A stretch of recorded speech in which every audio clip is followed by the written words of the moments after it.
"Hurry up with the coffee," she demanded, her voice full of urgency. "This is why people who drop out and aren't even good-looking are just terrible at their jobs as housekeepers," my sister-in-law said with a smug expression on her face. Her words stung, and I was about to say something back, but then something unexpected happened. I noticed her fiancé standing nearby, and just as I caught his eye, there was a sudden, surprising hug.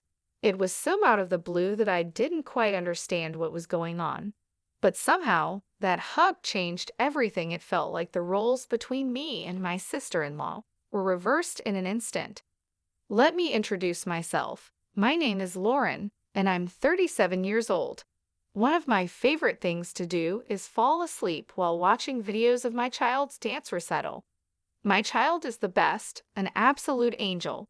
The way they move their tiny limbs and their adorable little butt during the dance is just the cutest thing ever.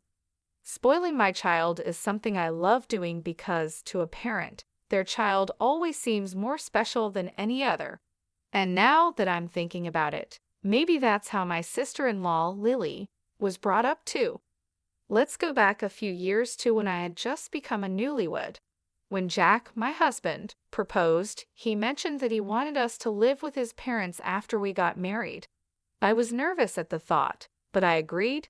Moving in with my in-laws, Frank and Olivia, in their duplex, was a decision that many say doesn't work out well. But to my surprise, Frank and Olivia were incredibly kind, which put me at ease. Feeling reassured, I was happy to go ahead with the wedding plans. But things didn't stay smooth for long. At first, everything seemed fine with my in-laws, but things started to get strained with Lily. It began when I visited Jack's family home to discuss wedding details and registration. A relative of Jack's who was visiting at the time made a comment, saying, "Jack, you've got yourself a pretty bride." I felt flattered, but at that moment, I noticed Lily glaring at me with cold eyes. Frank, Jack's father, responded cheerfully, "Jack's lucky to have such a beauty." But when I glanced over at Lily again, I thought I saw her glaring at Frank too. At first, I thought I was just imagining things, so I brushed it off and soon forgot about it since we didn't see each other for a while. However, on the day of the wedding, something strange happened. Lily showed up wearing a white dress. She's in her late 30s, so she's definitely not an uninformed student who doesn't know the basic rules of wedding etiquette.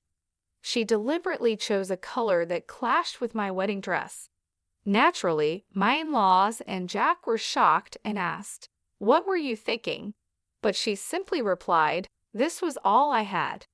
According to my in-laws, Lily had left the house wearing a different colored dress and must have changed into the white dress on her way to the wedding, doing so sneakily. Changing clothes in secret like that can only be seen as a malicious act. To make matters worse, she even made a snide comment about my wedding dress, saying, "When Lauren wears it, it doesn't really look like a wedding dress, more like a cheap $250,000 dress. I guess it depends on who's wearing the fancy clothes." Then she just walked away. I couldn't understand why she would do something so hurtful. The next day, after the wedding ceremony, Lily's attitude changed dramatically. While I was doing my chores, she suddenly interrupted me, saying, "Hey, don't wash my laundry with yours." I had taken over the housework for Olivia, my mother-in-law, and was just trying to help out. But Lily didn't like that I had washed her laundry together with mine. She said, "Washing my clothes with a plain Jane's clothes might make me plain too.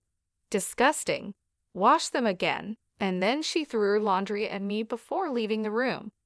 You might think I should have said something back, but I was so shocked that I couldn't find the words.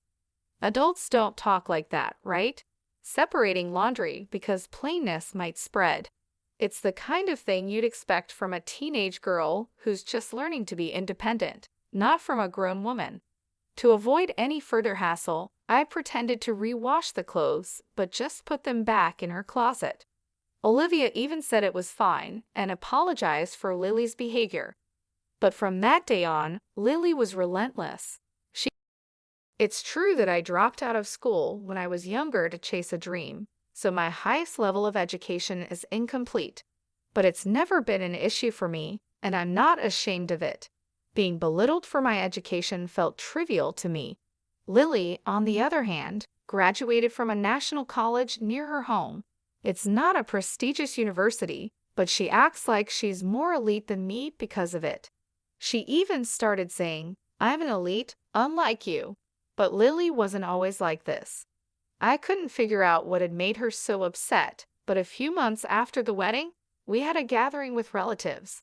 Although everyone had already met at the wedding, this get-together was more relaxed, giving them a chance to chat with me and Jack.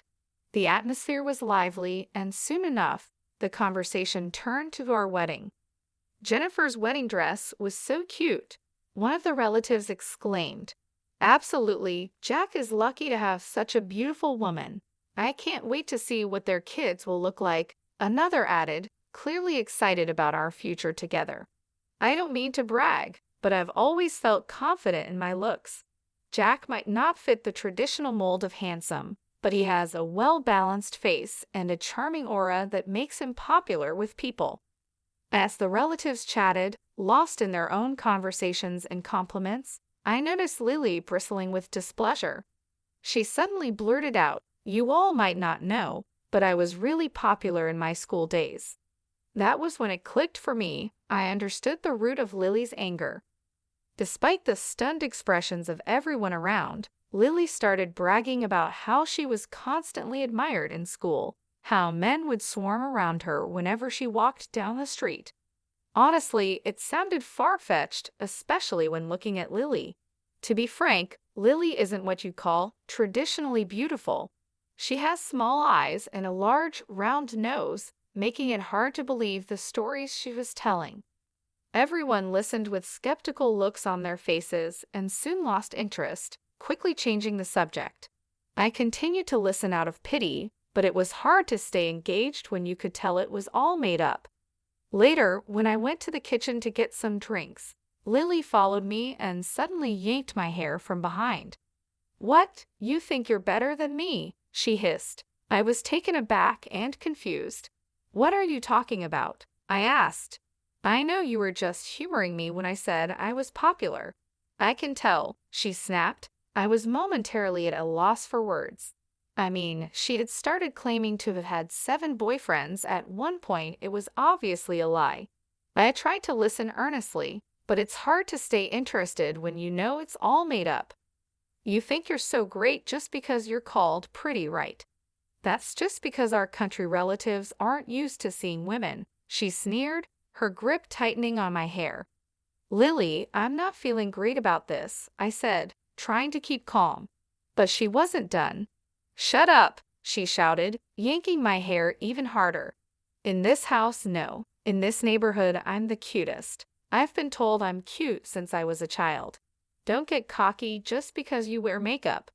Lily, who couldn't become prettier even with makeup, continued to accuse me. Okay, you're the cutest, Lily," I said, trying to pacify her. "See, you're just saying that," she snapped back. "Dropouts like you with your fake concern are so obvious." She pushed me, releasing my hair, and I fell hard to the floor. Satisfied, she spat in my face and said, "Don't get carried away just because you're called cute." "I'm the cutest," Lily declared as she walked away. This incident, of course, had to be reported to Jack and my in-laws. When I shared the story, everyone had a "not again" expression on their faces. I learned that Lily is a narcissist with an inflated sense of self-esteem, just like she acted at the family gathering. It turns out the root of this behavior was her late grandfather, who doted on her as his only granddaughter. He always told her she was cuter than celebrities on TV, which apparently skewed her perception of beauty. Because of this, she seems to believe she's the epitome of cuteness. This caused her trouble with classmates when she was younger, leading to conflicts. Everyone apologized to me for the inconvenience, but said there was nothing they could do. It seems Lily won't listen to anyone, according to Jack and the in-laws. I understood, but it was frustrating to hear that nothing could be done, especially when Lily's behavior wasn't just verbally abusive but also physically harmful. I thought to myself, they should do something about it. I even started considering divorce so soon after getting married. But then, within just 2 weeks, Lily brought home a man, introducing him as her fiancé. We were all surprised, as none of us had even heard that she was dating anyone. Her fiancé, Eric, was a serious-looking man with glasses, who seemed timid and kept his head down. Lily, on the other hand, was acting tough and domineering. There was no sign of affection or intimacy between them, making me wonder if he was really okay with marrying Lily. While I was preparing coffee in the kitchen, lost in thought about the situation, Lily started berating me again. "Hey, housekeeper, hurry up with the coffee. This is what happens when dropouts who are unattractive try to do a simple task. Don't keep my fiancé waiting. If this engagement gets called off, it's your fault," she snapped. Jack and the in-laws tried to calm her down, telling her that enough was enough, but she wouldn't listen. Just as I was about to respond, Eric looked up at me. His gaze was so intense that it caught me off guard. I was speechless and asked, "What? Why are you looking at me like that?" Then suddenly he exclaimed, "Sandra," and hugged me tightly. Lily, taken aback, let out a confused "huh." Everyone in the room was shocked. Eric continued, "You've been doing well. I was worried about you after you retired. There's no information about you online." I was flustered and mumbled, sorry." Eric quickly let go, realizing my discomfort. Lily, still confused, asked, "What's going on? Are you a fan for my marriage?" Eric, now more confident, proudly responded, "Yes, I'm a fan of Sandra." He seemed so different from the timid person we had seen earlier. Olivia, puzzled, asked, "Sandra, who's that?" Jack then explained, "It's the idol group Lauren used to be part of, right?" I nodded silently, unsure of how to respond. Amy Maria, later known as Amy and Maria, was the musical group I was part of during my teenage years.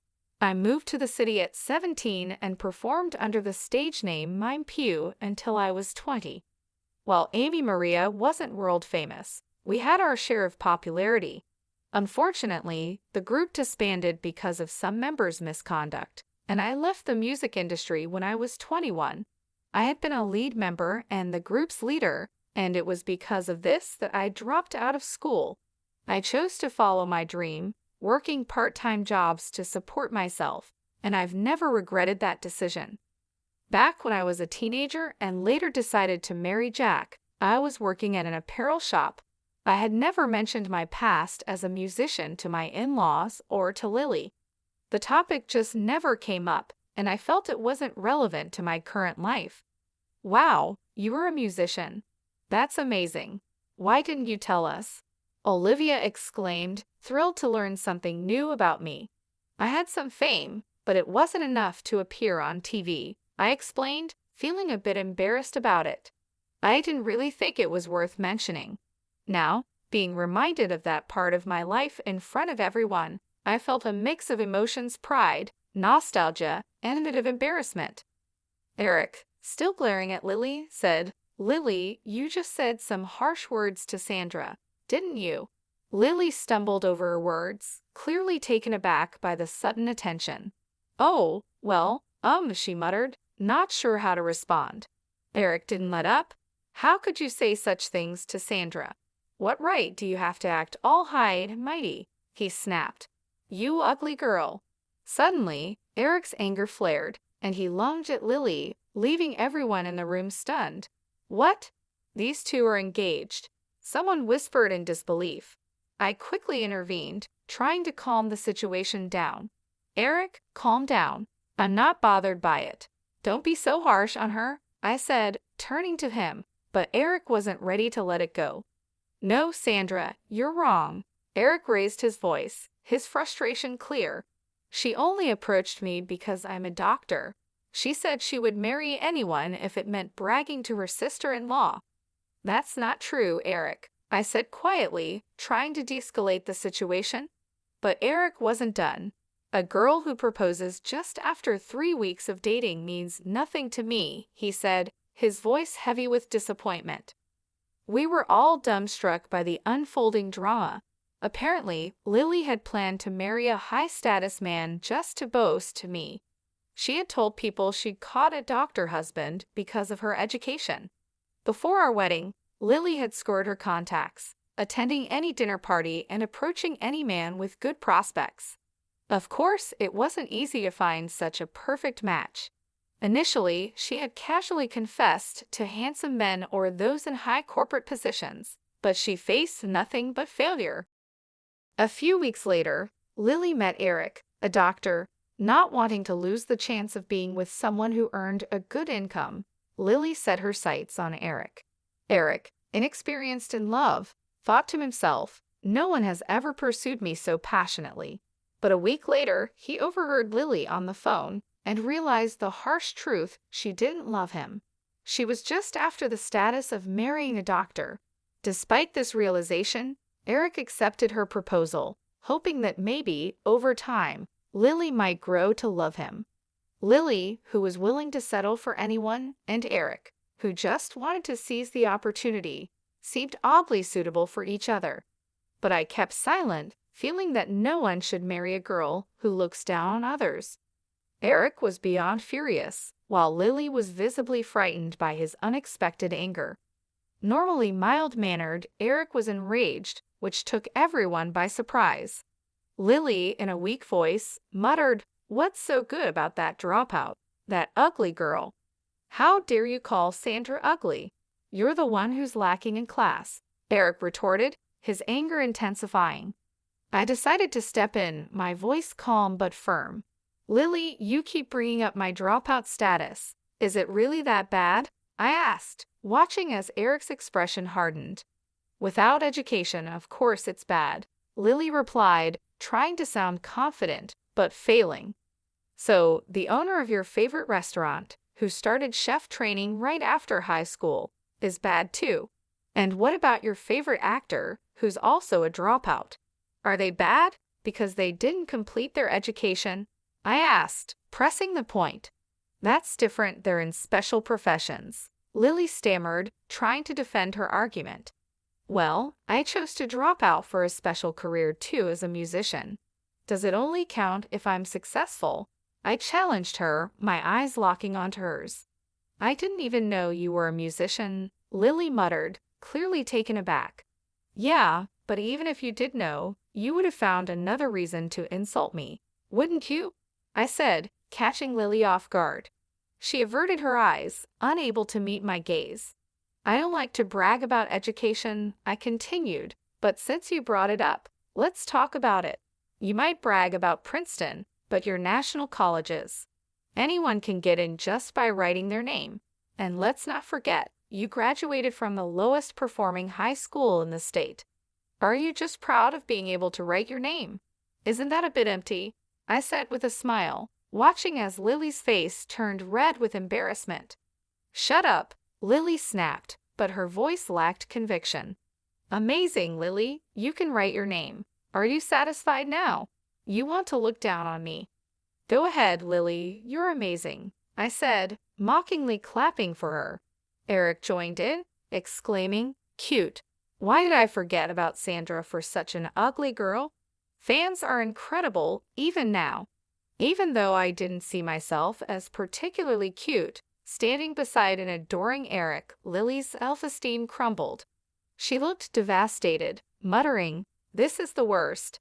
I've never been made fun of like this. I'm cute. It's your fault, you know. And besides, it's not just looks, your personality isn't cute either." "I know I'm not the cutest either," I admitted, "but I'm not as bad as you. Maybe start by fixing that ugly personality of yours." "What? Who do you think you are?" Lily's face twisted with anger. "You see," I continued calmly, "a woman's face ages with time. There's no point in being overly confident about your looks. What's important is the heart. Inner beauty shows on your face." Olivia clapped and nodded in agreement. "That's well said," she remarked. Jack added with a wry smile, "True. I used to like cute girls when I was younger, But when I started thinking about marriage, I began to value comfort and personality more. Lily, with your current attitude, you won't find happiness in marriage. Frank, my father-in-law, sharply commented, you were always called cute, but that was as a grandchild, not in the eyes of the world. With a bad personality, you'll end up being ugly both inside and out. Lily sighed deeply, feeling the weight of everyone's words. This is just the worst, she muttered, and then she started crying. Eric, showing no mercy, said, even though my fiancé is crying, I can't help but think that a girl with a bad personality has an ugly crying face. Let's call off this marriage. I'm confident I won't fall for someone like this. Sorry for being distracted by her, Sandra. And just like that, Lily's engagement ended incredibly quickly. She was kicked out of the house, with everyone telling her she needed to learn about life and work on herself. Initially, Lily was defiant. I have friends, she said. I won't let being kicked out bother me. But within 5 days, she returned home, defeated. I fought with my friend and got kicked out. Can I come back? She asked, her voice full of desperation. It seemed even her friend had seen through Lily's flaws after spending so much time together. No one was willing to take her in, and of course, my in-laws and Jack didn't accept her back either. They regretted pampering Lily too much over the years and apologized to me for not taking action sooner. We heard what was happening, but we didn't act. We're sorry, they said. I understand, I replied. It's hard for parents to kick out their child, but she's 21 now. She's an adult and needs to take responsibility for her actions. Jack then confessed that he had secretly planned to provide Lily with a separate house to live in, away from me. But before he could put his plan into action, Lily was already kicked out. He apologized to me, saying, I'm sorry for making you endure that. A husband should protect his wife better, or else I'll deserve to be divorced. I smiled and joked back, well, I guess you're safe this time. Afterward, Lily moved into her own place, but life wasn't easy for her. She was robbed, asked for money by men she met on a dating app, sprained her ankle falling off her bike, and even found all her oranges rotten in her fridge. It seemed like her past misdeeds were catching up with her. Well, good luck to her, not that I'm really thinking about it much. I'm busy these days raising our little girl. She's growing up so fast it feels like just yesterday she was crawling, and now she's started walking around on her own. Recently, she even told me with a big smile on her face, Mommy, I have a boyfriend. It's a boy from her kindergarten class. They started dating after playing house together and even made a little promise to get married one day. It's so cute and innocent. When Jack heard about it, he jokingly cried while sipping his drink, saying, Don't leave Dad and get married. Of course, we both know that their relationship is just like playing house, a part of childhood fun. But it's also a reminder of how quickly kids grow up. Someday, our little girl will find someone she truly wants to marry, and when that time comes, we'll be ready to support her. Until then, Jack and I are focused on raising her to be the best person she can be. She's our pride and joy, and we want to help her become an even more wonderful young lady as she grows. But right now, the road to becoming a lady is still long, filled with learning moments and playful adventures. Speaking of which, she just made a big mess in the living room, so it's time for a little lecture and a cleanup. Every day brings new challenges and joys, and I'm excited to